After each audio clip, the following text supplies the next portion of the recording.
Good morning! Pwede this video mga idol, nag-ugas pala si George. Bali, salitan pala kami dyan. George, may pong kaluna naman ngayon. Dito po kami maglinis. Salitan po kami, siyempre. Alam nyo naman po, medyo mahirap ang buhay. Kaya, ito, napakalinis po ng galon yan mga idol. So, yan. Pumunta na lang po tayo dito. So, yan. Kaya po si Commander Malik. Ayan, ang binublower niya po. Bali, nilalagyan muna ng mga silyo mga idol. Ayan. Bali, ito pala yung full Aqua Geyser. Shout out pala kay pinsan ko dyan, si Boss Jepoy Didos. Salamat sa pag-install. At shout out din kay Tita Ibing, kay Siman. Ayan po. Ayan, bali, ang gawin na po ito ng pagkakarga. Ayan, makikita nyo po, yan na po. Bali, ito po yung tinatawag nilang backwash o final wash nung galon. Pag naugasan na po, ito yung mga idol.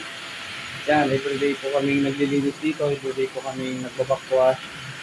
Always maintenance para maganda po yung tubig.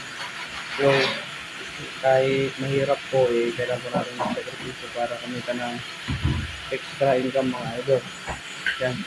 Yan po yung backwash na tinatawag nila. Final wash. Final wash pala.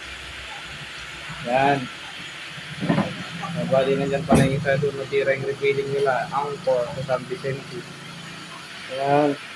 Bali may electric pan din pala tayong binili dyan. Ano naman yan? Saksak natin yung electric pan natin. Para hindi mainit. Yan mga idol. So yan. Nagkakarga na rin pala tayo. Puno-puno na mga idol. Part-time lang sa day off. Yan.